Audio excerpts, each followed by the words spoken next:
نیکوکار یقیناً جنت میں ہوں گے، یعنی اللہ کے ان بندوں میں شامل ہوں گے جو بے حساب جنت میں جائیں گے۔ اللہ کے کچھ بندے ایسے ہیں جن کا آخرت میں کوئی حساب نہیں ہونا، حدیث شریف میں ان کا ذکر ہے، اس کی تفصیلات ہیں، وہ تفصیلات پیش کرنے کا بھی اس وقت موقع نہیں ہے۔ اس وقت تو آپ صرف یہ ذہن میں رکھیں کہ حدیث شریف میں یہ مضمون آیا ہے کہ اللہ کے 70,000 بندے ایسے ہیں، 70,000 مانے بہت بڑی تعداد ہے۔ اللہ کے بندوں کی بہت بڑی تعداد ایسی ہے کہ جن کا آخرت میں کوئی حساب نہیں ہوگا، وہ بے حساب جنت میں جائیں گے۔ یہ وہ بندے، انہی کا اس آیت کریمہ میں تذکرہ ہے کہ ان الابرار لفی نعیم، بے شک نیکوکار یقیناً جنت میں ہوں گے۔ یہ ابرار لفظ ہے، یہ بر سے بنا ہے، اس کا جو ماخذ ہے لفظ کا وہ بر سے بنا ہے۔ ابرار کون لوگ ہیں، اس کا تذکرہ اس آیت پاک میں اللہ نے کیا ہے، جو میں نے آیت کریمہ پڑھی، لن تنالوا البر حتى تنفقوا مما تحبون، ہرگز بر نیکی حاصل نہیں کر سکتے ہو تم یہاں تک کہ خرچ کرو تم اس مال میں سے جس مال سے تمہیں محبت ہے۔ لن تنالوا البر حتى تنفقوا مما تحبون، آدمی کے پاس جو مال ہوتا ہے اس مال میں جتنی انسان کی ملکیت میں جتنی چیزیں ہوتی ہیں، آدمی کو سب چیزوں سے یکساں محبت نہیں ہوتی ہے۔ البتہ کچھ چیزیں ہر انسان کے پاس میں ایسی قیمتی ہوتی ہیں جو عزیز از جان ہوتی ہیں، آدمی کو وہ جان سے بھی زیادہ پیاری ہوتی ہے۔ ایسی جو قیمتی اور جان سے بھی زیادہ پیاری اور محبوب چیزیں، جب تک وہ چیزیں اللہ کے راستے میں خرچ نہ کی جائیں، اللہ یہ ارشاد فرماتے ہیں کہ تم بر حاصل نہیں کر سکتے ہو، اور جب تک بر حاصل نہیں کرو گے، نیکی حاصل نہیں کرو گے تو نیکوکار کیسے بنو گے؟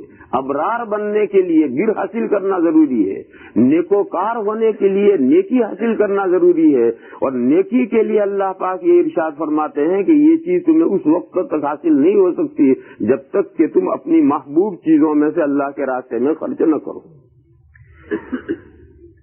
کتنا خرچ کرنا ہے؟ محبوب چیز ساری دے دینی ہے؟ نہیں، اللہ نے ایسا نہیں مانگا۔ اللہ نے ہماری محبوب چیز اللہ نے ساری نہیں مانگی۔ مما تحبون، عربی جاننے والے جانتے ہیں کہ اس میں من طبیعی ہوا ہے، یعنی تمہاری محبوب چیزوں میں سے کچھ خرچ کرو، ساری نہیں مانگی، یہ ان کا کرم ہے۔ قرآن کریم میں ایک جگہ پر اللہ کا ارشاد ہے، إِن يَسْأَلْكُمُوهَا فَيُحْفِكُمْ تَبْخَلُوا، اگر اللہ تعالیٰ تم سے خرچے کا مطالبہ کریں کہ اللہ کے راستے میں خرچ کرو اور تمہارے پاس جتنا ہے سارا خرچ کر دو، تو تم بخیلی کرنے لگو گے، سارا خرچ کرو گے نہیں۔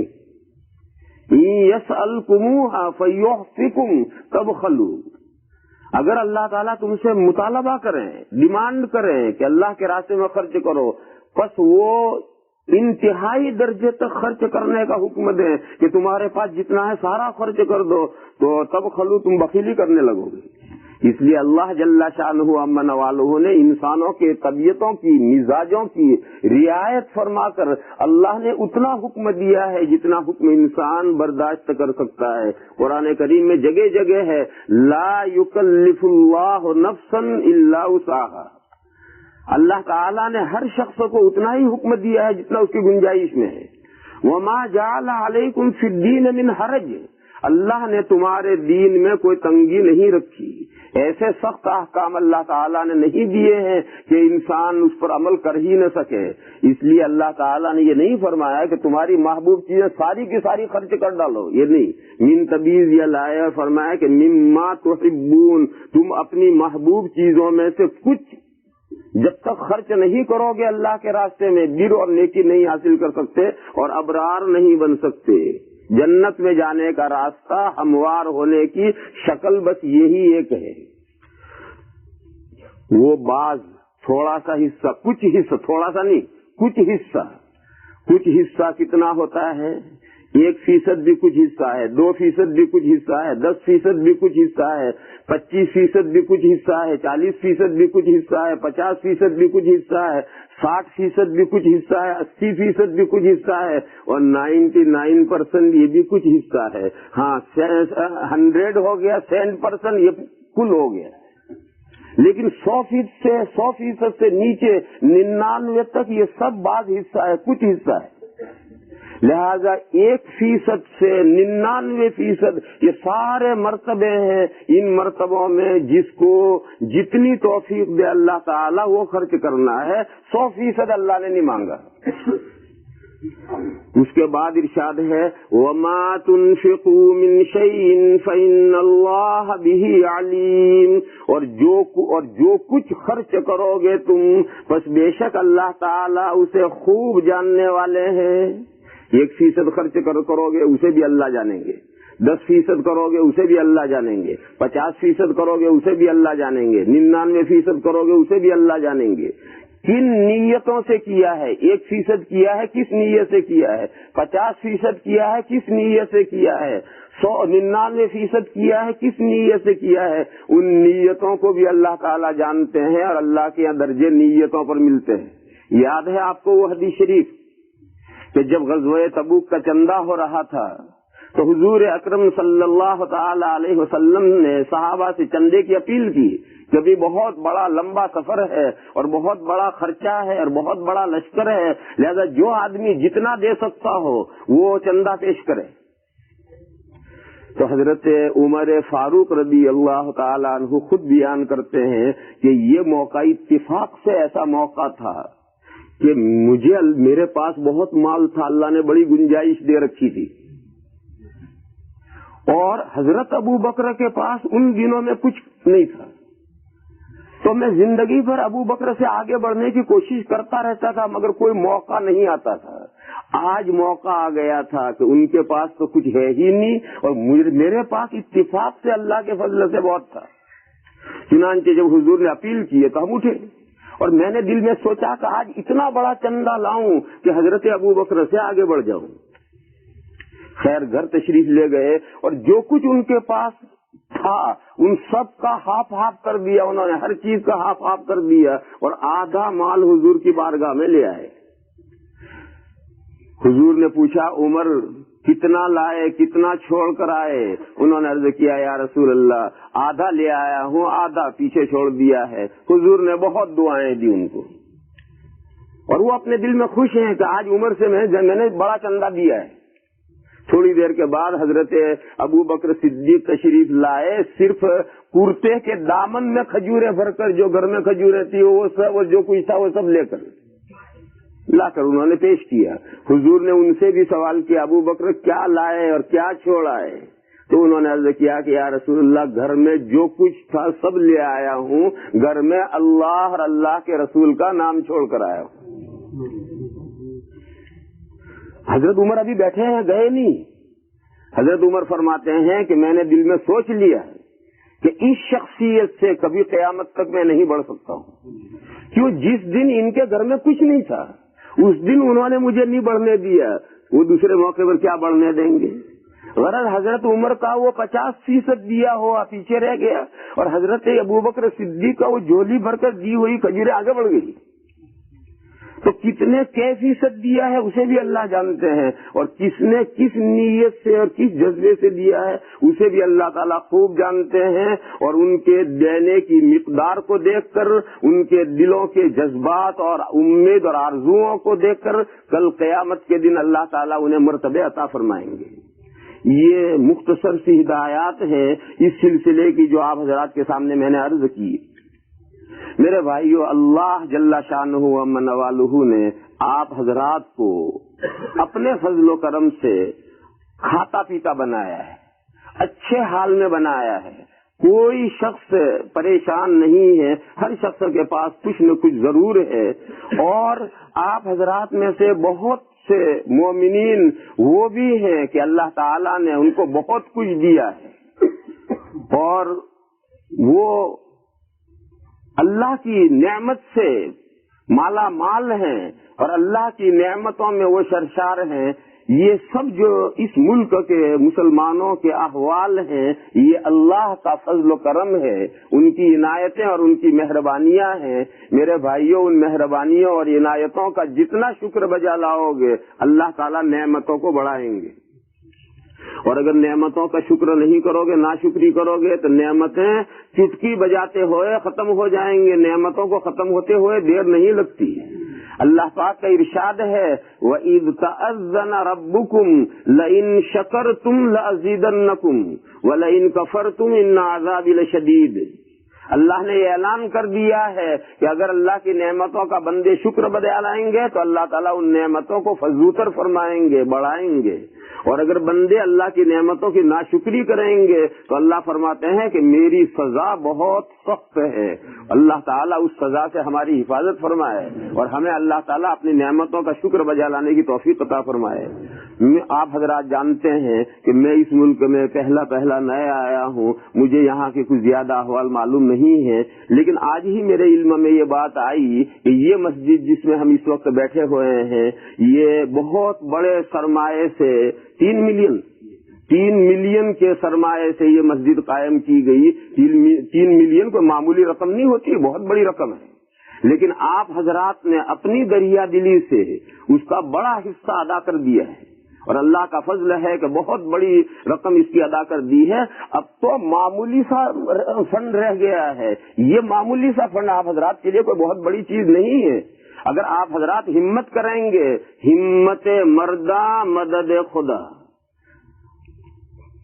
اردو میں اور گجراتی میں مسئلے ہیں کہ قطرہ قطرہ دریا شود، قطرہ قطرہ مل کر کے سمندر بن جاتا ہے۔ لہذا میرے بھائیوں، یہ برکت والا مہینہ ہے، برکت والے مہینے کے برکت والا عشرہ ہے، برکت والے عشرے کی برکت والی راتیں ہیں۔ برکت والوں میں راتوں میں بھی سب سے اہم رات جو حدیث شریف میں بیان کی گئی ہے 27ویں رات ہے، اور سب سے زیادہ چانسز اس رات کے شب قدر ہونے کے ہیں۔ اگر یہ شب قدر آج ہے تو آج کا خرچ کیا ہوا 1000 گنا بڑھے گا، کیونکہ یہ رات 1000 مہینوں سے بہتر ہے۔ 1000 گنا نہیں، میں نے صحیح نہیں کہا، 1000 گنا نہیں، یہ تو ایک رات 1000 مہینوں سے بہتر ہے۔ 1000 مہینے میں کتنا گنا ہو گیا کوئی حساب ہی نہیں کر سکتے، اتنا گنا ہو گیا۔ لہذا اس رات کی قدر پہچانو، اس رات میں جو کچھ خرچ کرو گے وہ تو اتنا گنا ہوگا کہ مجھے کیلکولیٹر لے کر بیٹھنا پڑے گا، تب میں آپ کو بتا سکتا ہوں کہ کتنا گنا بڑھے گا۔ 1000 گنا میں نے غلط کہا، اس کو تو کیلکولیٹر بیٹھوں گا لے کر تب میں آپ کو بتاؤں گا کتنا گنا بڑھے گا۔ لہذا میرے بھائیوں، اس رات کو غنیمت سمجھو، اس رات کی قدر کرو، اللہ کی نعمتوں کو یاد کرو، اپنے محبوب اور پسندیدہ مال میں سے خرچ کرو۔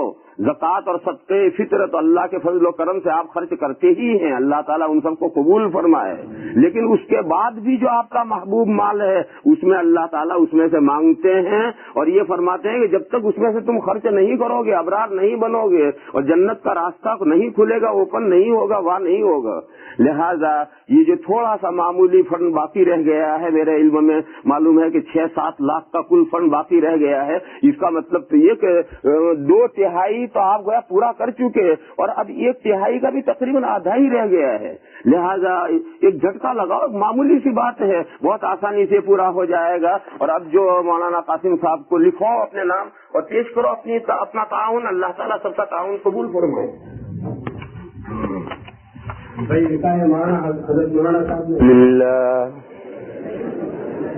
الحمد لله نحمده ونستعينه ونستغفره ونؤمن به ونتوكل عليه ونعوذ بالله من شرور أنفسنا ومن سيئات أعمالنا من يهده الله فلا مضل له ومن يضلله فلا هادي له ونشهد أن لا إله إلا الله وحده لا شريك له ونشهد أن سيدنا ومولانا وحبيبنا وشفيعنا محمدا عبده ورسوله أرسله إلى الناس كافة بشيرا ونذيرا وداعيا إلى الله بإذنه وسراجا منيرا صلى الله تعالى عليه وعلى آله وصحبه وبارك وسلم تسليما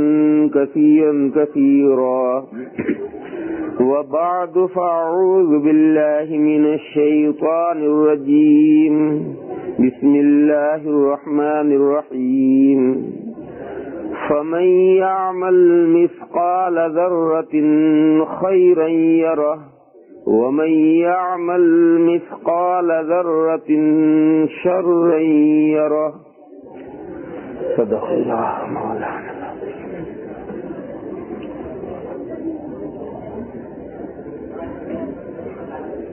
بزرگوں اور بھائیوں،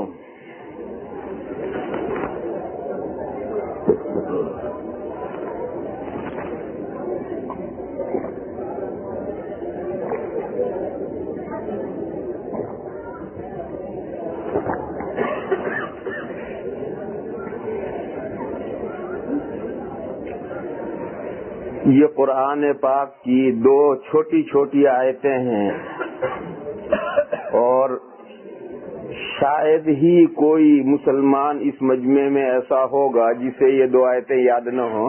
اذا زلزلت الارض زلزالہا کے آخر کی یہ دو آیتیں ہیں۔ ان دو آیتوں کے بارے میں حضور اکرم صلی اللہ تعالی علیہ وسلم کا یہ ارشاد ہے کہ یہ الفاظ الجامعہ ہیں۔ الفاظ کے معنی ہیں یگانہ، انوکھی،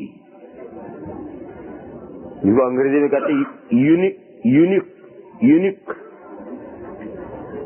یگانہ، انوکھی، یکتا، یعنی اس کے سملر کوئی قرآن کریم میں آیت ہی نہیں۔ اور الجامعہ کے معنی ہیں بہت لمبا چوڑا مضمون اپنے اندر اکٹھا کرنے والی، کمپریہنسو۔ یہ حضور اکرم صلی اللہ تعالی علیہ وسلم کا ارشاد ہے ان دو آیتوں کے بارے میں۔ ایک موقع پر یہ حضور نے ارشاد فرمایا تھا، وہ موقع یہ تھا کہ حضور اکرم صلی اللہ تعالی علیہ وسلم زکوٰۃ کا بیان فرما رہے تھے کہ کس مال میں زکوٰۃ واجب ہے، کتنی زکوٰۃ واجب ہے۔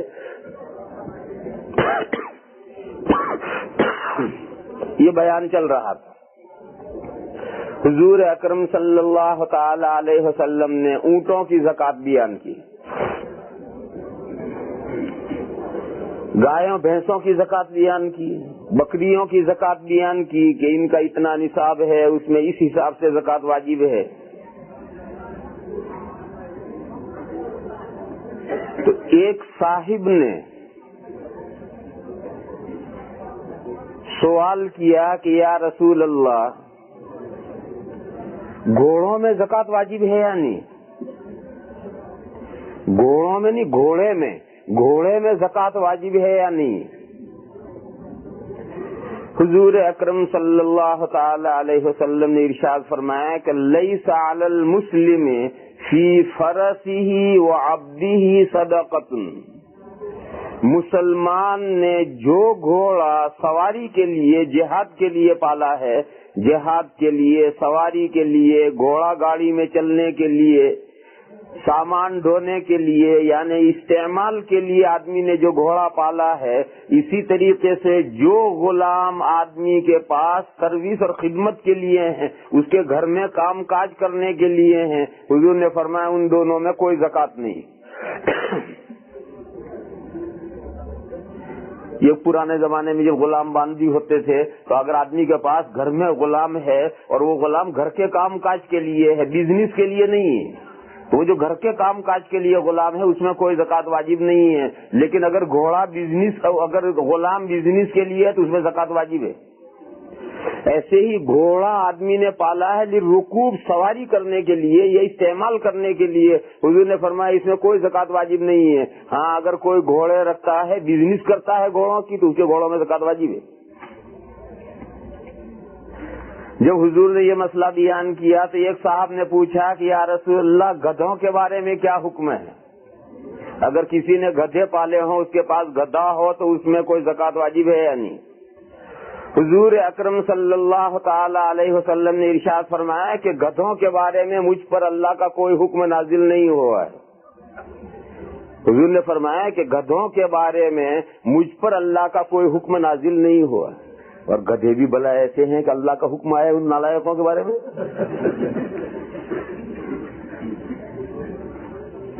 گدھے کیوں ہوتے اگر ان کا حکم آتا تو حضور نے ارشاد فرمایا کہ گدھوں کے بارے میں مجھ پر اللہ تعالیٰ کا کوئی خصوصی حکم نازل نہیں فرمایا ہے. البتہ مجھ پر اللہ تعالیٰ نے ایک آیت کریمہ نازل فرمائی ہے جو الفاظ الشاذ الفاظ الجامعہ ہے. وہ آیت کریمہ سن لو، دنیا کی ہر چیز اس کے حکم کے تحت میں آ جائے گی. پھر کوئی الگ الگ پوچھنے کی ضرورت نہیں ہے کہ تم پوچھنے لگو ایک نے گدھے پالے تو کیا حکم ہے، پھر دوسرا پوچھے کچر پالے تو کیا حکم ہے، تیسرا پوچھے کہ مرغی پالی ہے تو کیا حکم ہے، چوتھا پوچھے کہ مکھیاں پالی ہے تو کیا حکم ہے. یہ سب سوالات کرنے کی ضرورت نہیں ہے. یہ آیتیں مجھ پر اللہ تعالیٰ نے ایسی آیتیں نازل کی ہیں کہ جو شاذہ ہیں، یعنی قرآن کریم میں انوکھی آیتیں ہیں. الفاظ ہیں، یہ یونیک ہے، یہ گانا ہے. قرآن کریم میں ایسی دوسری کوئی آیتیں نہیں ہیں. اور الجامعہ ہے، کمپریہنسو ہیں. لہذا یہ آیت کریمہ سن لو اور اسی کو سن کر کے سب مسائل اس کے تحت میں حل کرو. پھر حضور اکرم صلی اللہ تعالی علیہ وسلم نے یہ آیتیں پڑھ کر سنائی، فَمَن يَعْمَلْ مِثْقَالَ ذَرَّةٍ خَيْرًا يَرَهُ وَمَن يَعْمَلْ مِثْقَالَ ذَرَّةٍ شَرًّا يَرَهُ. ناصر غلام کوئی شخص موجود ہو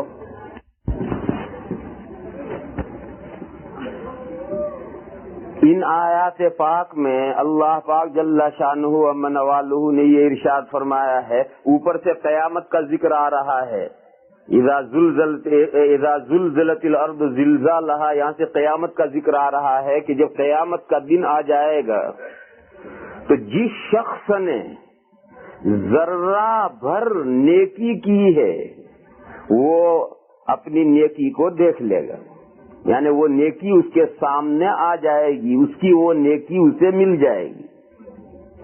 فَمَن يَعْمَلْ مِثْقَالَ ذَرَّةٍ خَيْرًا يَرَهُ، پس وہ شخص جس نے ذرہ بھر نیکی کی ہے وہ اپنی نیکی کو دیکھ لے گا. وَمَن يَعْمَلْ مِثْقَالَ ذَرَّةٍ شَرًّا يَرَهُ، اور جس شخص نے ذرہ بھر برائی کی ہے وہ اپنی برائی کو بھی دیکھ لے گا، وہ برائی بھی اس کے سامنے آ جائے گی. یعنی نیکی کا ہر کام کرو، یہ نہیں کہ صرف بڑا بڑا ہی کام کرو، یہ نہیں، نیکی کا ہر کام کرو. چھوٹے سے چھوٹے نیکی کا کام ہو وہ بھی کرو. وہ چھوٹے سے چھوٹا آج تو وہ چھوٹا ہے، لیکن کل قیامت کے دن ہم جب نیکیوں کے محتاج ہوں گے تو یہ چھوٹے چھوٹی نیکیاں بھی ہمارے لیے بہت کچھ سہارا بن جائیں گی. اور میرے بھائیوں، برائیوں میں بھی یہی سمجھو کہ صرف بڑی بڑی برائیوں سے مت بچو، ہر برائی سے بچو، چھوٹی چھوٹی برائیوں سے ہی بچو. یہ کہ بھئی یہ تو مکروہ ہے، نہیں مکروہ نہیں. جب تھوڑے مکروہ بہت سارے ڈھیر سے مکروہ بن جائیں تو وہ پہاڑ بن جاتے ہیں، گناہوں کا پہاڑ بن جاتے ہیں، اور ان پہاڑوں کے نیچے آدمی دب مرتا ہے. تو اگر تم نے ذرہ بھر برائی کی ہے وہ برائی غائب نہیں ہونے والی ہے، وہ برائی بھی کل قیامت کو تمہارے سامنے آنے والی ہے. لہذا یہ ایک مزاج ہے لوگوں کا کہ بڑی بڑی برائیوں سے بچو. چھوٹی تو چلیں گی، یہ تو مکروہ ہے، کوئی حرام تھوڑا ہی ہے، ناجائز تھوڑا ہی، تو مکروہ ہی ہے. کیا کہے؟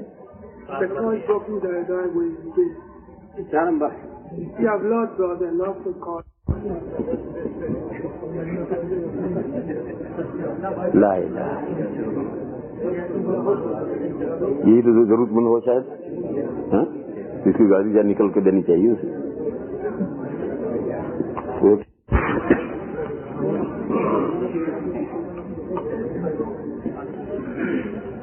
تو میرے بھائیوں، میں یہ بتا رہا تھا کہ ان آیات پاک کا خلاصہ یہ ہے کہ نیکیوں کے سلسلے میں آدمی کا ذہن یہ ہونا چاہیے کہ بڑی نیکی سے لے کر چھوٹی نیکی تک ہر نیکی جو موقع ہو نیکی کرنی چاہیے. یہ نہیں کہ بڑی نیکی جو ہے وہی کرنی چاہیے، چھوٹی کیا کریں. مثلا آج چندہ ہو رہا تھا تو بہت سے بھائی یہ سوچیں کہ بھئی $1000 لکھانے والے، 5000 لکھانے والے، 500 لکھانے والے، 100 لکھانے والے، 50 لکھانے والے تو مجمع میں ہیں، میں تو $1 کیا دوں. نہیں، یہ نہیں سوچنا. $1 نہیں، اگر تم 50 پیسے دے سکتے ہو 50 پیسے دو. 50 پیسے نہیں، اگر 25 پیسے دے سکتے ہو 25 پیسے دو. اور اگر تمہارے پاس گنجائش صرف 1 پیسے دینے کی تو 1 پیسہ بھی دو. کرو وہ نیکی. وہ 1 پیسہ تمہارا دیا ہوا کل تمہارے سامنے آئے گا، وہ تمہارے لیے تم نے سیو کر کے رکھا ہے اس پیسے کو، اور وہ پیسہ تمہارا محفوظ رہے گا اور کل قیامت کے دن وہ تمہارے سامنے آنے والا ہے. آدمی جھجک کر رہ جائے کہ میرے پاس تو 50 پیسے ہی، میرے پاس تو 1 روپیہ ہی ہے، میرے پاس تو 5 روپے ہی ہے، میں کیا دوں. نہیں ہے، یہ جھجک کر مت رہو. ضرور جو تمہارے پاس گنجائش ہے، چھوٹے سے چھوٹے ذرہ بھر نیکی اگر تم کر سکتے ہو ضرور کرو. وہ نیکی تمہارے سامنے آنے والی ہے. اور برائیوں میں قاعدہ الٹا ہے. برائیوں میں کرنا نہیں ہے، برائیوں کو سے بچنا ہے. لہذا برائیوں میں قاعدہ الٹا ہے. صرف بڑی بڑی برائیوں سے مت بچو، ہر برائی سے بچو، چاہے ذرا سی برائی ہو.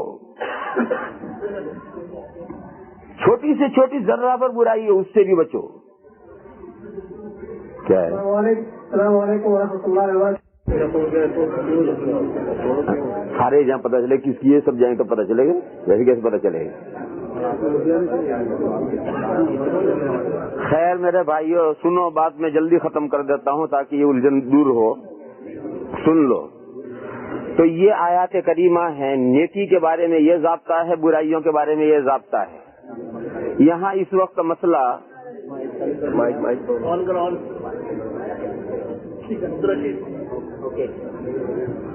اس وقت مسئلہ جو ہے وہ برائیوں کا نہیں، اس وقت نیکیوں کا مسئلہ ہے. اور ابھی آپ حضرات نے اس مسجد کے لیے جو تعاون دیا ہے، بڑھ چڑھ کر کے تعاون ایک دوسرے سے دیا ہے، الحمدللہ اس تعاون کو دیکھ کر اور سن کر کے بہت جی خوش ہوا اور دل سے دعائیں نکلی.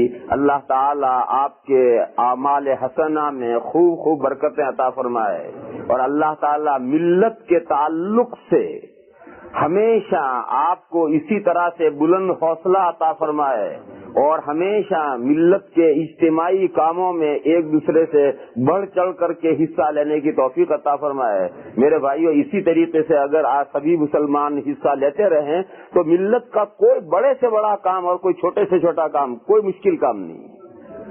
تمام کام نہایت سہولت کے ساتھ، آسانی کے ساتھ انجام پا سکتے ہیں، اور بہت عمدگی کے ساتھ ملت کا ہر کام پائے تکمیل کو پہنچ سکتا ہے. تو اس لیے یہ صورت دیکھ کر کے مجھے بہت ہی خوشی ہوئی کہ اللہ تعالیٰ نے آپ حضرات کو مال دیا ہے تو اس کے ساتھ حوصلہ بھی دیا ہے، دل بھی دیا ہے، ہمت بھی دی ہے، خرچ کرنے کی بھی دی ہے. اور جو رہ گیا ہے اگر کسی وجہ سے اس نے نہیں دیا ہے تو دے، ضرور دے، اپنا حصے دار بنے. وقت گیا نہیں، ابھی وقت ہے، ابھی تعاون پیش کرے، اپنا تعاون پیش کرے اور وقت دے. اگر مسجد میں ذرا سا بھی حصے دار بنے گا تو حدیث شریف میں یہ ہے کہ اللہ تعالیٰ اس کے لیے جنت میں بلڈنگ بنائیں گے. حدیث شریف میں ہے کہ من بنا للہ مصحف قطات بن اللہ لہ بیتن فی الجنت، جو اللہ کے لیے مسجد بناتا ہے کتنی؟ بٹ تیتر کے انڈے رکھنے کے گھڑے کے بقدر. تیتر 2 ہوتے ہیں، ایک بڑا تیتر ہوتا ہے اتنا، ایک چھوٹی تیتر ہوتی ہے، اس کو لاوری کہتے ہیں گجراتی میں. پتہ نہیں دوسری انگریزی میں کیا کہتے ہوں گے, چھوٹی سی تیتر, چھوٹا وہی چھوٹا تیتر کہتے ہیں, اسے اردو میں بٹ تیتر کہتے ہیں, اردو میں بٹ تیتر کہتے ہیں, اردو میں لاوری, گجراتی میں لاوری کہتے ہیں. یہ جو چھوٹا سا تیتر ہے, جب اسے انڈے دینے ہوتے ہیں تو وہ مٹی ہٹا کر کے ایک چھوٹا سا گھڑا بناتا ہے, اور وہ گھڑا اس کا گھونسلہ گویا سمجھو, اور اس گھڑے میں وہ انڈے دے کر اس کے اوپر بیٹھتا ہے اور بیٹھ کر کے اسے سہتا ہے. تو یہ بھٹ تیتر کے انڈے رکھنے کا جو گھڑا ہے, اس گھڑے کے بقدر بھی اگر اللہ کے لیے کوئی مسجد بنائے گا تو اللہ تعالیٰ اس کے لیے جنت میں بلڈنگ بنائیں گے. اس حدیث شریف کی شرح میں یہ سوال پیدا ہوا کہ اتنی چھوٹی مسجد, اس مسجد میں کون نماز پڑھے گا؟ چونٹیاں نماز پڑھیں گی؟ اتنی چھوٹی مسجد اگر کوئی بنائے گا, بھٹ تیتر کا انڈا اتنا ہوتا ہے, اس اتنے مسجد میں کون نماز پڑھے گا؟ اتنی چھوٹی مسجد بنانے کا فائدہ کیا؟ تو علماء کرام نے کہا کہ اتنی چھوٹی مسجد بنانے کا مطلب یہ ہے کہ ایک مسجد بنائی بہت سارے مسلمانوں نے مل کر, اور ایک بھائی نے $10 دیے. اب بتاؤ $3 ملین کی جو مسجد ہوگی, اور پتہ نہیں اور آگے پلاننگ پوری ہوتے ہوتے کہاں تک پہنچے گی. ان جو 3 ملین کے ہو سکتا 5 ملین ہو جائے, 6 ملین ہو جائے. وہ 6 ملین کی جو مسجد ابو بکر تیار ہوگی, اس میں $10 دینے والے کا کتنا حصہ بیٹھے گا؟ وہی بھٹ تیتر کے انڈے کے بقدر بیٹھے گا, اسے زیادہ نہیں بیٹھنے کا, شاید اس سے بھی کم بیٹھے. لیکن وہ جس نے $10 دیے ہیں اور جس کا اتنا حصہ اس مسجد میں بیٹھنے والا ہے, اس کے لیے بھی اللہ جنت میں بلڈنگ بنائیں گے. تو جس نے زیادہ دیا ہے اس کا تو کہنا ہی کیا. تو میرے بھائیوں, چھوٹے سے چھوٹا تعاون جو آپ کی گنجائش میں ہو, نیک کام کرنے میں ہمیشہ آدمی کو یہ سوچنا چاہیے کہ میرا اس میں حصہ ہو جائے. اور جب پورے مجمع کا ایک کام ہوتا ہے, اللہ کے یہاں یہ کام مجمع کا کام مجموعہ پیش کیا جاتا ہے, یعنی پورے گیدرنگ کا کام ایک ساتھ اکٹھا ہو کر پیش کیا جاتا ہے. اگر اس میں سے ایک کا بھی قبول کر لیا گیا تو سب کا قبول ہو جائے گا, رد نہیں ہوگا کسی کا. اگر سارے ہی رد ہو گئے تو پھینک دیا جائے گا, لیکن اگر ان میں سے ایک بھی قابل ہے تو سب کا قبول کر لیا جائے گا. اسی لیے جماعت کی نماز کی بڑی اہمیت کیوں ہے. ہم گھر نماز پڑھیں گے, اللہ جانے قبول ہو, اللہ جانے قبول نہ ہو, لیکن جماعت میں نماز پڑھیں گے, 500 آدمی مل کر نماز پڑھیں گے. یہ نمازیں سب کی الگ الگ اللہ کے یہاں پیش نہیں ہونی, یہ 500 کا مجموعہ نمازوں کا اللہ کے یہاں پیش ہونا ہے. تو اگر اس 500 میں سے ایک کی نماز بھی اللہ کے یہاں قابل قبول ہے تو سب کی قبول کی ہے. تو یہی قاعدہ سب جگہ ہے, یہ نماز ہی کے لیے نہیں ہے, یہ قاعدہ سب جگہ ہے. نمازوں میں جو قاعدہ ہے زکات خرچ کرنے میں, اللہ کے راستے میں خرچ کرنے میں, ملی کاموں میں خرچ کرنے میں بھی یہی ضابطہ ہے. اور حج میں بھی یہی ضابطہ ہے کہ اگر پورا مجمع ایک سال جتنے آدمیوں نے حج کیا ہے, اگر ان میں سے ایک بندہ بھی اس کا حج قابل قبول ہے تو سب کا قبول کر لیا جائے گا, اور اگر سب قابل رد ہیں تو سب رد کر دیے جائے. مجھے قصہ یاد آیا, ایک بزرگ پرانے زمانے کا قصہ ہے. ایک بزرگ حج میں گئے, وہ میدان عرفات میں عبادت کرتے کرتے سو گئے. وہاں دوپہر سے شام تک عبادت کرنی ہوتی ہے, تو عبادت کرتے کرتے بہت سو کو نیند آ جاتی ہے, تو سو گئے. سو گئے, انہوں نے خواب دیکھا. خواب میں 2 آدمی گویا بیٹھے ہوئے باتیں کر رہے ہیں. ایک نے پوچھا دوسرے سے کہ اس سال کتنے حج میں لوگ آئے, تو اس نے کہا 2 لاکھ آدمی آئے. اس زمانے میں 2 لاکھ بہت بڑی تعداد تھی. تو دوسرے نے پوچھا کہ ان 2 لاکھ میں سے کتنوں کا حج قبول ہوا, تو پہلے نے جواب دیا کسی کا قبول نہیں ہوا. تو پہلے نے کب دوسرے نے حیرت کی کہ 2 لاکھ میں سے کسی کا قبول نہیں ہوا. اس نے کہا اللہ کسی کا قبول نہیں ہوا. البتہ ایک آدمی حج کو آیا نہیں ہے مگر اس کا حج قبول ہو گیا ہے, اور اس کی برکت سے 2 لاکھ کا حج قبول کر لیا گیا ہے. وہ ایک آدمی اس سال حج کو نہیں آیا مگر اس کا حج اللہ کے یہاں قبول ہو گیا ہے, اور 2 لاکھ کا حج اس کی برکت سے قبول کر لیا گیا ہے, ورنہ اکیلے ان میں سے کسی کا قبول نہیں ہوگا. تو اس نے پہلے نے پوچھا کہ وہ کون بندہ ہے اللہ کا کہ جو حج میں آیا نہیں ہے اور اس کا حج قبول ہو گیا ہے. تو اس نے بتایا کہ وہ خراسان کے عبداللہ ابن المبارک ہیں, جو حج میں نہیں آئے اور ان کا حج اللہ کے یہاں قبول ہو گیا ہے, اور ان کی برکت سے ان سب کا حج قبول کر لیا گیا ہے. اور ان کی آنکھ کھل گئی، اتنی باتیں سن کر ان کی آنکھ کھل گئی۔ اب یہ بڑے حیرت میں، یہ کون اللہ کا بندہ ہے عبداللہ ابن مبارک خراسان کا؟ تو وہ حج سے فارغ ہونے کے بعد اپنے گھر نہیں گئے، بلکہ اپنے گھر جانے کے بجائے خراسان کا سفر کیا انہوں نے۔ خراسان پہنچے، اس شہر میں جہاں وہاں نشاپور ایک شہر تھا، اس نشاپور میں جا کر کے انہوں نے پوچھا عبداللہ ابن مبارک والا بچہ انہیں جانتا تھا، وہاں کے بہت بڑے عالم تھے، تو انہوں نے کہا کہ مجھے ان کے گھر پہنچنا ہے، ان کے گھر پہنچا دیے گئے۔ حضرت عبداللہ ابن مبارک سے ملاقات ہوئی تو انہوں نے اپنا تعارف کرایا کہ میں فلاں شخص ہوں اور فلاں ملک کا رہنے والا ہوں، اور حج میں گیا تھا اور حج میں سے آپ کے پاس صرف ملاقات کے لیے آیا ہوں اور ایک بات معلوم کرنے آیا ہوں۔ وہ اپنا تعارف کرایا کہ میں فلاں ملک کا ہوں اور اپنے وطن جانے کے بجائے آپ کے ملک سفر کر کے پیدل آیا ہوں اور صرف ایک بات معلوم کرنے کے لیے آیا ہوں، وہ یہ ہے کہ آپ نے وہ کون سا عمل کیا ہے کہ آپ حج میں نہیں آئے اور آپ کا حج قبول ہو گیا، بس یہ معلوم کرنے کے لیے آیا ہوں۔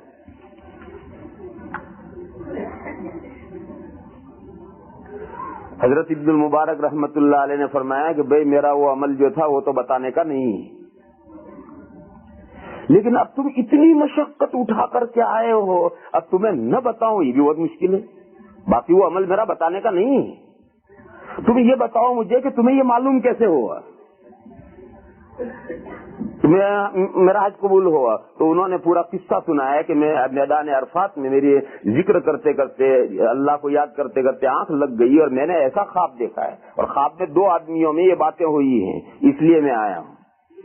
تو حضرت عبد المبارک رحمت اللہ علیہ نے فرمایا کہ دیکھو میری زندگی کا یہ معمول ہے کہ میں 1 سال جہاد میں جاتا ہوں، 1 سال بزنس کرتا ہوں اور 1 سال حج میں جاتا ہوں، اور پڑھنے پڑھانے کا، حدیث پڑھنے کا اور فقہ پڑھانے کا وہ تو کام ہر وقت جاری رہتا تھا، لیکن پڑھنے پڑھانے کے ساتھ جو دوسرا کام تھا 1 سال بزنس کرتے تھے، 1 سال جہاد میں جاتے تھے لڑنے کے لیے اور 1 سال حج میں جاتے تھے۔ تو انہوں نے کہا کہ اس سال میرا حج میں جانے کا پروگرام تھا اور میں حج کے لیے چلا، سفر کرتا کرتا کرتا کرتا فلاں جگہ تک پہنچا، جگہ بتائی انہوں نے، اس جگہ میں فلاں جگہ پر ایک گاؤں ہے، اس گاؤں کے قریب سے میرا سواری چل رہی تھی، تو میں نے دیکھا کہ گاؤں کے باہر جو کوڑیاں ہوتی ہیں، جہاں گوبر وغیرہ مینگنیاں وغیرہ کوڑیاں ہوتی ہیں، تو وہاں ایک عورت کوڑی پر جھکی اور اس نے وہاں سے کوئی چیز اٹھائی اور اپنے دوپٹے میں چھپائی اور چل دی،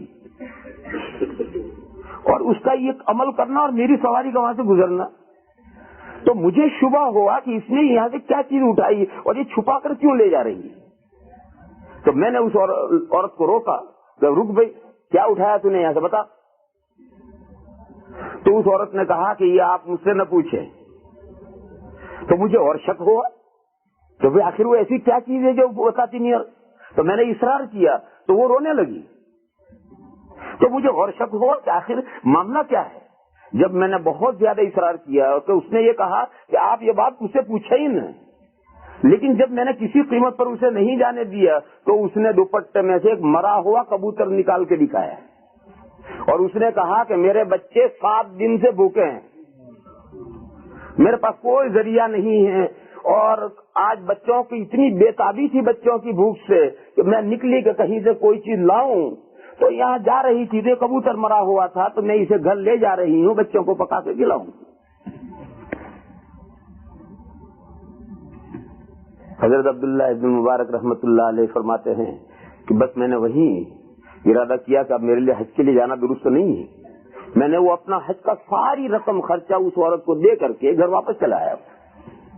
حج کو نہیں جانا، حج تو فرض حج تو کر چکا ہوں، 10 حج کر چکا ہوں، یہ تو نفل حج کے لیے جا رہا ہوں، مجھے حج کی کوئی ضروری نہیں ہے، اس عورت کا مدد کرنا میرے لیے زیادہ ضروری ہے، تو میں اپنا حج کا سارا خرچہ اس عورت کو دے کر اپنے گھر واپس آ کر بیٹھ گیا ہوں۔ بس یہ قصہ ہے اور تو کوئی قصہ نہیں۔ تو یہ ان کا ایک عمل تھا، وہاں پہنچا تو ان فرشتوں نے بتایا کہ وہ حج کو نہیں آئے اور ان کا حج قبول ہو گیا، اور ان کے حج کی قبولیت کی وجہ سے ان تمام 2 لاکھ آدمیوں کا حج قبول ہو گیا۔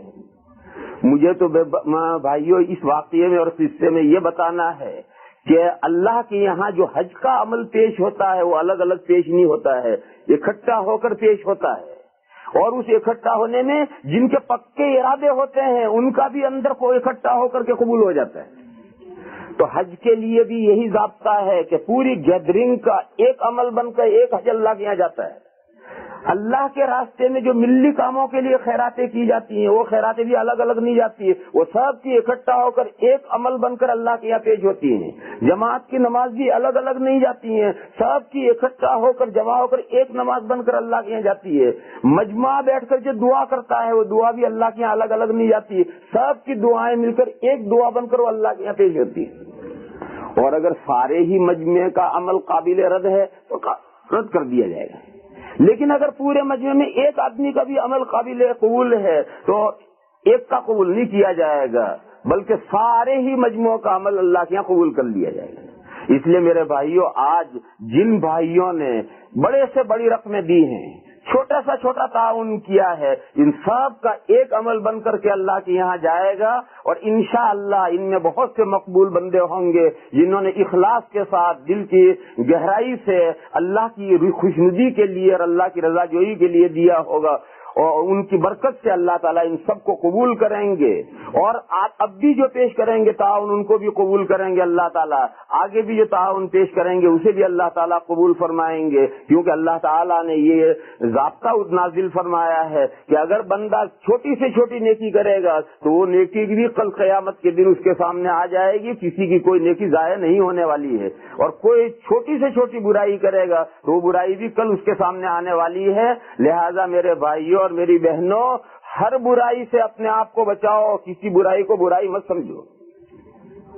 ایک حدیث شریف میں حضور اکرم صلی اللہ تعالی علیہ وسلم نے عورتوں کے سامنے تقریر فرمائی ہے, اور اس تقریر میں حضور نے یہ ارشاد فرمایا ہے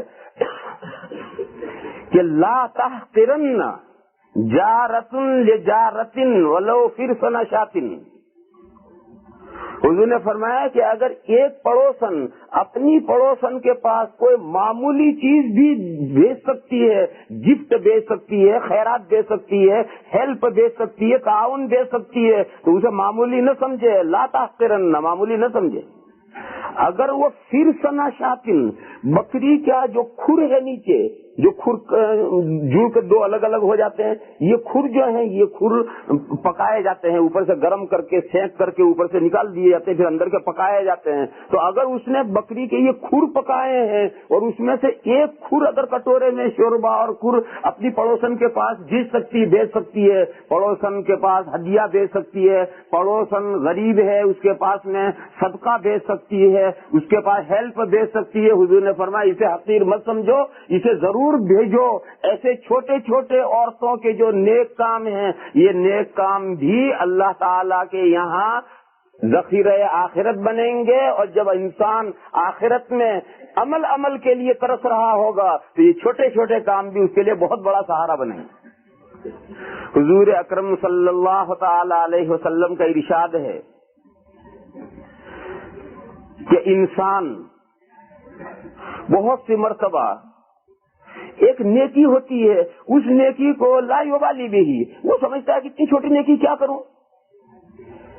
لیکن جب کل قیامت کو وہ پھر کر لیتا ہے, پھر وہ کل قیامت کو جب وہ نیکی اس کے سامنے آتی ہے تو وہ سوچتا ہے, جب اس کا ثواب سامنے آتا ہے تو وہ سوچتا ہے کہ اوہو یہ تو اتنی بڑی نیکی ہے, کاش ایسی نیکیاں تو میں نے بہت سی کی ہوتی.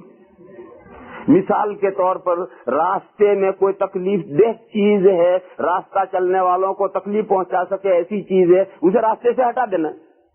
اسے انسان بہت معمولی چیز سمجھتا ہے, کوئی بڑی بات نہیں سمجھتا ہے. یہ سمجھتا ہے کہ ادھر ڈیوٹی راستہ صاف کرنے والوں کی ہے, میری تھوڑی ہے. لیکن بعض آدمی یہ نیکی بھی کر لیتے ہیں, تکلیف دینے والی چیز ہٹا دیتے ہیں. یہ نیکی کا ثواب کل قیامت کے دن سامنے آئے گا تو آدمی سوچے گا کہ ایسی چھوٹی چھوٹی نیکیاں تو میرے سامنے سے کتنی گزر گئی, میں نے نہیں کی, کاش میں نے ایسی بہت ساری نیکیاں کر ڈالی ہوتی تو ساری کام آتی. تو اس لیے میرے بھائیوں آج تقریر زیادہ نہیں کرنی. رخصت ہونے والے جو گاڑیوں والے ہیں وہ بھی پریشان ہیں, اور وہ پریشانی تو نہیں ہے, اصل جو پریشانی وہ تو کھانا ٹھنڈا ہو رہا ہے آپ حضرات. اور زیادہ دیر ہو جائے گی زیادہ ٹھنڈا ہو جائے گا. اور میرے دوستوں نے مجھے یہ کہا تھا کہ 11:15 بجے پروگرام ختم ہو جانا چاہیے, اور وہ گھڑی 11:15 بجا رہی ہے اور 1 منٹ اوپر جا رہا ہے. وآخر دعوانا ان الحمدللہ رب العالمین. اللہم صلی وسلم وبارک علی سیدنا و مولانا محمد وعلی آل سیدنا و مولانا محمد بعدد من صلی وسلم. یا الہ العالمین, ہماری نیکیوں کو قبول فرما. یا اللہ, ہماری برائیوں سے درگزر فرما. یا اللہ, آج جن بھائیوں نے اور بہنوں نے اس مسجد کے لیے تعاون پیش کیا ہے, ان سب کے تعاون کو قبول فرما. یا اللہ, دنیا میں بھی انہیں برکات اور خیرات عطا فرما, اور آخرت میں بھی ان کو اجر جزیل عطا فرما. یا اللہ, اس مسجد کے باقی معاملے کو بھی آسان فرما, اس کے باقی قرضے کی ادائیگی کا بھی غیب سے سامان فرما. یا اللہ, سب لوگوں کو اور بڑھ کر تعاون کرنے کی ہمت عطا فرما, توفیق عطا فرما. یا الہ العالمین, اس ماہ مبارک میں ہمیں اپنے گزرے ہوئے ماں باپ کے لیے, رشتہ داروں کے لیے خیرات کرنے کی, مسجد میں حصہ لگانے کی توفیق عطا فرما. یا الہ العالمین, ہمیں اعمال صالحہ کی توفیق عطا فرما, برائیوں سے ہماری حفاظت فرما, ہماری مغفرت فرما, ہمارے ماں باپ کی مغفرت فرما, اور تمام مسلمان مردوں کی اور مسلمان عورتوں کی مغفرت فرما. سبحان ربک رب العزت عما یصفون وسلام علی المرسلین والحمد للہ. اور اگر بندے کہیں ہچکچاتے ہیں, ڈھیلے پڑتے ہیں, پیچھے رہتے ہیں, تو اللہ تعالیٰ انہیں سخت ڈانٹ پلاتے ہیں اور سخت تنبیہ فرماتے ہیں. قرآن کریم میں ایسی 2-3 جگہیں ہیں, میں مثال کے طور پر اسے عرض کروں. ہجرت کے بعد جہاد شروع ہوا. جہاد آسان کام نہیں. کچھ صحابہ سے کچھ تھوڑی سی ہچکچاہٹ پائی گئی, اور وہ بھی کتنے سالوں کے بعد, 10 سال جہاد کرنے کے بعد. 10ویں سال جب تبوک کا جہاد ہوا ہے, اس وقت کچھ صحابہ سے پیچھے رہنا پایا گیا. وہ کل 3 صحابہ تھے, کل 3 متخلفین تھے. جو سچے پکے صحابہ تھے جو پیچھے رہ گئے تھے, وہ کل 3 تھے. باقی تو منافقین تھے, ان کا قصہ تو الگ ہے. صرف اتنے 3 صحابہ کے پیچھے رہنے پر قرآن کریم نے پوری سورہ توبہ اتنی سخت لہجے میں نازل کی ہے, اتنی سخت لہجے میں پوری سورہ توبہ نازل کی ہے کہ اس سورہ توبہ پر بسم اللہ شریف بھی نہیں لکھی گئی, اور اس کے شروع میں بسم اللہ شریف نہیں پڑھی جاتی, کیونکہ بسم اللہ کا مضمون رحمت کا ہے, مہربانی کا ہے. بسم اللہ الرحمن الرحیم, شروع کرتا ہوں میں اللہ کے نام سے جو نہایت مہربان بڑے رحم فرمانے والے ہیں. جب یہ پڑھ کر کے آپ آگے شروع کریں گے تو آگے مضمون جو ہے اس کے مناسب آنا چاہیے یا نہیں. اور سورہ توبہ تو پورے سورہ توبہ اتنے سخت لہجے میں ہے کہ اس کے ساتھ بسم اللہ کا جوڑ نہیں ہے. اس لیے سورہ انفال اور سورہ توبہ کے بیچ میں بسم اللہ نہیں لکھی گئی. اسی سورہ توبہ میں ایک آیت کریمہ آئی ہے, إِلَّا تَنْصُرُوهُ فَقَدْ نَصَرَهُ اللَّهُ إِذْ أَخْرَجَهُ الَّذِينَ كَفَرُوا ثَانِيَ اثْنَيْنِ إِذْ هُمَا فِي الْغَارِ إِذْ يَقُولُ لِصَاحِبِهِ لَا تَحْزَنْ إِنَّ اللَّهَ مَعَنَا. الآیت. اللہ ارشاد فرماتے ہیں, اگر تم اللہ کے دین کی اور اللہ کے رسول کی مدد نہیں کرو گے تو کیا اللہ کا کام آگے نہیں بڑھے گا؟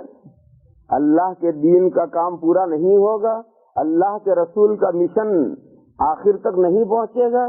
اللہ فرمائیں گے اللہ کا کام آخر تک پہنچے گا. یاد کرو وہ وقت جب حضور اکرم صلی اللہ تعالی علیہ وسلم مکہ مکرمہ میں سے تنے تنہا ہجرت کر کے باہر نکلے تھے. صرف ایک صدیق اکبر ان کے ساتھ تھے اور کوئی ان کے ساتھ نہیں تھا, اور سارا مکہ ان کو پکڑنے اور ان کو قتل کرنے کے ڈر پہ تھا. سارے مکہ کا پلان یہ تھا کہ انہیں چھوڑنا نہیں، انہیں جانے نہیں دینا، انہیں کسی قیمت پر ختم کرنا ہے۔ 100 اونٹ کا اعلان ہوا تھا کہ جو حضور اکرم صلی اللہ تعالی علیہ وسلم کی خبر لائے یا ان کا سر لائے اسے 100 اونٹ ملیں گے۔ اللہ فرماتے ہیں اس وقت ہم نے حضور کی مدد کی، جو ایک طرف سارا مکہ تھا، ایک طرف سارا عرب تھا، ایک طرف ہمارا رسول اکیلا تھا، اس کے ساتھ صرف ایک شخصیت تھی صدیق اکبر کی، بس 2 ہی آدمی تھے۔ اس وقت ہم نے اپنے رسول کی مدد کی تھی، تم کہاں تھے اس وقت میں؟ الا تنصروه فقد نصره الله اذ اخرجه الذين كفروا، جب الذین کفروا نے، مکہ کے مشرکین نے حضور کو نکلنے پر مجبور کیا تھا، اس وقت وہ تنے تنہا تھے، صرف ان کے ساتھ ایک صحابی تھے، کل 2 تھے، 2 کیا مقابلہ کر لیتے۔ اس وقت اللہ فرماتے کہ ہم نے اپنے رسول کی مدد کی تھی اور ہم نے اپنے دین کا بول بالا کیا تھا اور تمام مخالفین کا منہ کالا کیا تھا۔ دوسری جگہ پر سورہ محمد میں، سورہ قتال کے آخر میں اسی طرح کی آیتیں آئی ہیں کہ اگر اللہ کے راستے میں اور ملت کے کاموں کے لیے اور دین کی بہبودی کے لیے اور جہاد کے لیے تم خرچ کرنے کے لیے تیار نہیں ہوگے، وَإِن تَتَوَلَّوْا يَسْتَبْدِلْ قَوْمًا غَيْرَكُمْ ثُمَّ لَا يَكُونُوا أَمْثَالَكُمْ، اگر انکار کرو گے تم اللہ کے راستے میں خرچ کرنے سے اور جہاد کرنے سے، تو اللہ نے تمہیں 2 یہ بیک بینی، 2 گوشت، 2 کان اور 1 ناک پکڑ کر کے ایک طرف کر دیں گے، اور تمہاری جگہ پر اللہ دوسری قوم کو لے آئیں گے اور وہ دوسری قوم تمہارے جیسی نہیں ہوگی۔ کتنا سخت لہجہ ہے، یاد کرو، غور کرو، انداز کرو، کتنا سخت لہجہ ہے اللہ پاک کا۔ میرے بھائیوں، اللہ کے دین کا کام اللہ اکیلے کر سکتے ہیں، اللہ قادر مطلق ہیں، ان کے اختیار میں سب کچھ ہے، ساری کائنات کے خزانے ان کے کن فیکونی قدرت کے ماتحت ہیں، مگر اللہ تعالی اپنے بندوں کو موقع دیتے ہیں، چانس دیتے ہیں کہ تم ہمارے اس کام میں شریک ہو جاؤ۔ دیکھو میں اس کی ایک مثال دوں، اللہ نے قرآن کریم نازل کیا ہے اور قرآن کریم میں وعدہ کیا ہے کہ اس قرآن کریم کی حفاظت ہم کریں گے، مگر حفاظت کرنے کے لیے ذریعہ کیا بنایا؟ ذریعہ یہ بنایا اِنَّا نَحْنُ نَزَّلْنَا الذِّكْرَ وَإِنَّا لَهُ لَحَافِظُونَ۔ یہ حافظون پلورل ہے حافظ کا، اور حافظ اور حافظون جمع لا کر اشارہ کیا کہ دنیا کے دارالاسباب میں قرآن کی حفاظت ہم حافظوں کے ذریعے کریں گے۔ آج پوری دنیا میں جو قرآن کریم کے حفظ کرنے کا سلسلہ چل رہا ہے، یہ اللہ کا وہ غیبی نظام ہے قرآن کی حفاظت کرنے کا۔ آج دنیا میں کروڑوں انسان ہیں جن کے دل و دماغ کے اندر قرآن کریم محفوظ ہے۔ قرآن کریم تختے پر سے مٹایا جا سکتا ہے، گتوں پر سے مٹایا جا سکتا ہے، کتابوں میں سے جلایا جا سکتا ہے، سب جگہ سے اسے ختم کیا جا سکتا ہے۔ دل و دماغ کے اندر جو قرآن کریم، اسے کون مٹا سکتا ہے؟ اور کس کو کون حافظ ہے اور کون قرآن کریم کو جانتا ہے؟ اسے کوئی نہیں جانتا اللہ کے علاوہ۔ یہ آپ کے پڑوس میں روس کی حکومت ہے جس نے وہ ابھی چند حکومتیں آزاد کی ہیں، ازبکستان اور قزاقستان اور یہ حکومتیں جو آزاد کی ہیں، میں نے سفر کیا تاشکند اور سمرقند، اور وہاں میں نے سفر کیا تو وہ 80 سال کمیونزم کے تحت میں رہے ہیں اور 80 سال تک اللہ کا نام لینا وہاں گناہ تھا، لیکن جب وہ آزاد ہوئے ہیں معلوم ہوا کہ اس قوم میں ہزاروں حافظ ہیں۔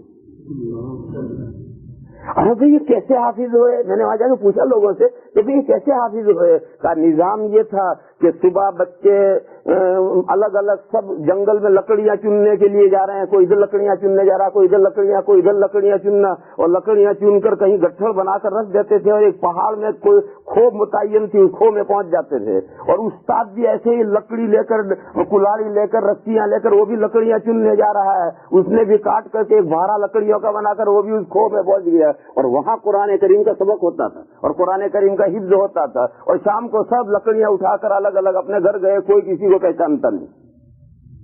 اس طریقے سے پہاڑوں میں چھپ چھپ کر کے انہوں نے قرآن کریم یاد کیے ہیں، اور ہزاروں آدمی وہاں حافظ موجود ہے۔ جب آزاد ہوئے معلوم ہے یہاں تو ہزاروں حافظ موجود ہے۔ تو میرے بھائیوں اللہ تعالیٰ اس عالم اسباب میں قرآن کریم کی حفاظت حافظوں کے ذریعے سے کرتے ہیں۔ اب اگر حافظ کہیں کہ ہم تو قرآن کے محافظ ہیں، میرے بھائیوں یہ حافظ قرآن کے محافظ نہیں ہے، قرآن کے محافظ اللہ ہیں، اور یہ حافظ تو اللہ کے کام کی تکمیل کا ذریعہ ہیں۔ ان کے لیے خوش نصیبی ہے کہ اللہ نے ان کو قبول کر لیا، ان کے لیے بہت بڑی سعادت ہے کہ اللہ تعالیٰ نے ان کو اس کام کے لیے قبول کیا۔ میرے بھائیوں اسی طریقے پر سمجھو ملت کے تمام کاموں کے لیے، چاہے وہ مسجدوں کے کام ہوں، چاہے وہ اس کی مدرسوں کے کام ہوں، چاہے وہ اسلامی اسکول کے کام ہوں، چاہے وہ جہاد کے کام ہوں، چاہے کوئی کام ہو، وہ سب کام اللہ کے ہیں، اللہ ان کاموں کو کریں گے۔ نیک بخت وہ انسان ہیں جو اس کام میں اللہ تعالیٰ ان کو قبول کر لیتے ہیں اور وہ لوگ اس کام میں حصے دار بن جاتے ہیں۔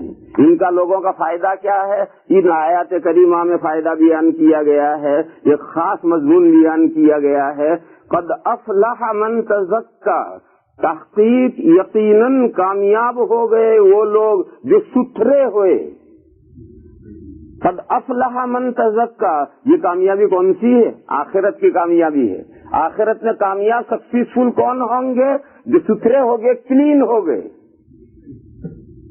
قد افلح من تزکا، ستھرے اور پاکیزہ اور کلین کیسے ہوں گے؟ قرآن کریم میں ایک دوسری جگہ پر آیت پاک ہے، اس کو ملاؤ تو سمجھ میں آئے گا۔ اللہ پاک کا ارشاد ہے، خذ من اموالہم صدقۃ تطہرہم وتزکیہم بہا وصلی علیہم ان صلاتک سکن لہم۔ اللہ فرماتے ہیں اپنے حبیب صلی اللہ علیہ وسلم کو خطاب کر کے کہ آپ مسلمانوں کے مال میں سے صدقہ لیجیے۔ خذ من اموالہم صدقۃ، آپ مسلمانوں کے مال میں سے صدقہ لیجیے۔ یہ عربی کا لفظ صدقہ جو ہے وہ زکوٰۃ سے لے کر للہ خرچ کرنے تک سب کو عربی میں صدقہ کہتے ہیں۔ یہ آپ مسلمانوں کے مال سے صدقہ لیجیے۔ خذ من اموالہم صدقۃ، کیا فائدہ ہے؟ تزکیہم تطہرہم، آپ صدقہ لے کر ان کو پاکیزہ کریں گے، وتزکیہم، اور آپ ان کو کلین کریں گے، ستھرا کریں گے۔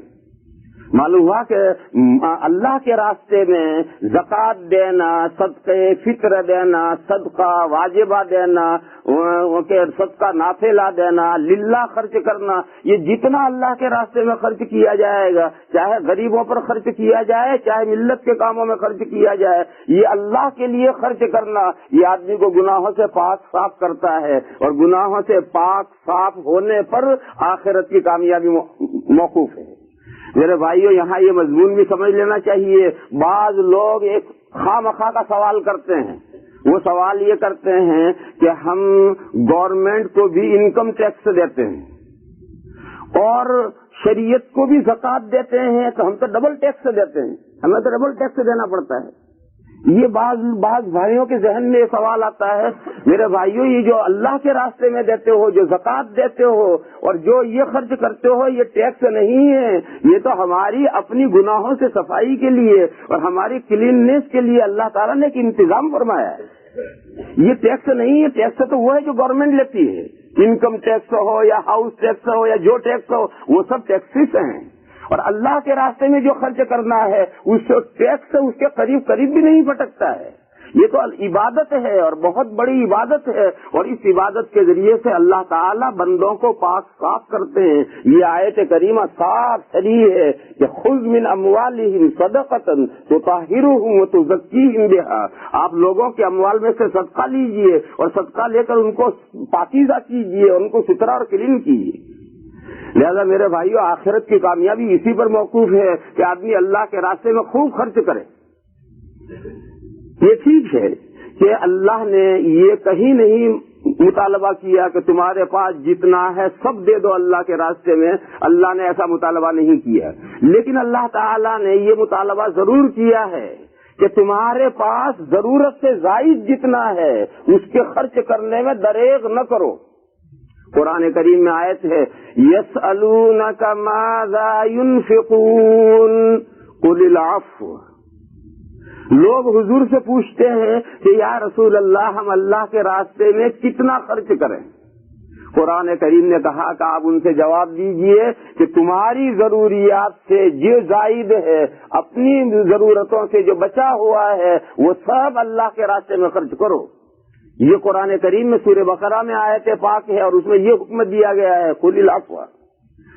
پھر اللہ نے فرق کر دیا ہے، ایک تو ہم غریبوں کو دیتے ہیں، صدقہ زکوٰۃ، غریبوں کی ہیلپ کرتے ہیں، اور ایک ملت کے لیے کام خرچ کیا جاتا ہے، فی سبیل اللہ، راہ خدا میں خرچ کیا جاتا ہے۔ قرآن کریم نے دونوں کو الگ کر دیا ہے کہ یہ جو اللہ کے راستے میں خرچ کیا جاتا ہے یہ اللہ کو قرض دینا ہے، اور یہ جو غریبوں پر خرچ کیا گیا، زکوٰۃ دی گئی، دوسرا صدقہ فطر دیا گیا، یہ تم نے اپنے صفائی کے لیے اور اپنی ستھرائی کے لیے خرچ کیا، اور اس کا صلہ تمہیں آخرت میں ملے گا۔ اور یہ ملت کے کاموں کے لیے جو خرچ کیا ہے یہ اللہ کو قرض دیا ہے، اور اللہ تعالیٰ جس اللہ کو جو قرض دیتا ہے اللہ اسے کئی گنا بڑھا کر قرض واپس کرتے ہیں۔ اس لیے یہ جو ملت کے کاموں کے لیے ہے وہ خرچ کرنا تو یہ تو دوہرا ثواب رکھتا ہے، خرچ کا خرچ، ثواب کا ثواب، اللہ کے دین کا اور ملت کی بہبودی، اور پھر ریٹرن ہمیں کئی گنا زائد ملے گا۔ اس لیے میرے بھائیوں اس خرچ کرنے میں جتنی جس کے پاس گنجائش ہو اس گنجائش سے کام لے کر کے خوب دل کھول کر کے خرچ کرنا چاہیے۔ تو اللہ نے فرمایا قد افلح من تزکا، یقیناً کامیاب ہو گیا وہ جو ستھرا ہوا، وذکر اسم ربہ فصلی، اور اس نے اپنے پروردگار کا نام ذکر کیا پھر نماز پڑھی۔ یہ آیت اس کے بعد متصل آئی، یہ بات اس کے ساتھ متصل آئی، وہ متصل اس طرح آئی کہ جو جماعت کا نظام ہے، نماز پڑھنے کا نظام ہے، اللہ کو یاد کرنے کا نظام ہے، یہ ملت کے کاموں کی تکمیل کے بغیر نہیں ہو سکتا۔ جہاد کے بغیر یہ کام پائے تکمیل کو نہیں پہنچ سکتے، مسجدوں کے بنائے بغیر یہ کام پائے تکمیل کو نہیں پہنچ سکتے۔ اس ملک کے اندر، خاص طور پر اس ملک کے اندر، لڑکوں کے اسلامی اسکول قائم کیے بغیر، اور اس سے زیادہ اہمیت لڑکیوں کے لیے اسلامی گرلز اسکول قائم کیے بغیر ہم اپنی نسلوں کو آگے نمازی نہیں رکھ سکیں گے۔ لہذا یہ اللہ کا نام لینا، ہم اپنی نسلوں کو اللہ کا نام لینے والا بنانے کے لیے جو خرچ کریں گے، جب وہ اللہ کا نام لینے والی نسلیں ہوں گی تو وہ اللہ کو نماز بھی پڑھیں گی، اور یہی اللہ کا نام لینا اور یہی نمازوں کا اہتمام کرنا یہی آخرت میں کامیابی کا ذریعہ ہے۔ مگر اللہ پاک فرماتے ہیں کہ بل تؤثرون الحیات الدنیا والآخرۃ خیر وابقیٰ، مگر مصیبت یہ ہے کہ تم دنیا کی زندگی کو ترجیح دیتے ہو۔ دنیا کی زندگی ہے کتنی؟ 50 سال کی، 60 سال کی، 70 سال کی، قصہ ختم۔ اور آخرت کی زندگی کتنی ہے اس کا کوئی اینڈ ہی نہیں۔ انسان اس 60-70 سال کی زندگی کے لیے سب کچھ جمع کرتا ہے، اگر اس کو وہ اگر 70 سال پر پہنچ چکا ہے، 80 سال پر بھی پہنچ چکا ہے تو وہ ابھی 1000 سال 2000 سال جینے تک کا سامان اکٹھا کرتا ہے، یہ جانتے ہوئے کہ میں اب 5-10 سال سے زیادہ نہیں جیوں گا، پھر بھی وہ اتنا اکٹھا کرتا چلا جائے گا جیسے کہ اسے 1000 سال جینا ہو۔ اور وہ آخرت کی زندگی ہمیشہ کی زندگی ہے، مگر اس کے لیے آدمی اتنی تیاری نہیں کرتا جتنی کرنی چاہیے۔ یہ اللہ نے یاد دلایا ہے، یہ مضمون اللہ نے یاد دلایا ہے کہ اپنی دونوں زندگیوں کو کمپیئر کرو۔ اس دنیا کی زندگی شارٹ اور شارٹ کا بھی شارٹیسٹ، اور آخرت کی زندگی لانگ بلکہ ویری لانگ۔ ان دونوں زندگیوں کو آپس میں کمپیئر کرو، اور جس زندگی کا جو تقاضا ہے اس زندگی کے تقاضوں کو پورا کرو۔ دنیا کے زندگی کے تقاضے کے بقدر رکھو اپنے پاس میں، کماؤ، حلال و طیب کماؤ، اور دنیا کی زندگی امن و اطمینان اور سکون سے گزارو۔ لیکن میرے بھائیو، جو آگے زندگی آ رہی ہے اس زندگی کو نہ بھولو، اس زندگی کے لیے بھی زیادہ سے زیادہ خرچ کرو۔ اللہ تعالیٰ مجھے اور آپ سب حضرات کو اس کی توفیق عطا فرمائے کہ ہم اس مضمون کو سمجھیں۔ اب ہماری اس مسجد کے جو تقاضے آپ حضرات کے سامنے آئے ہیں ان تقاضوں کو پورا کرنے کے لیے دل کھول کر کے حصہ لیں۔ اللہ تعالیٰ دنیا اور آخرت میں بہترین بدلہ عطا فرمائیں گے۔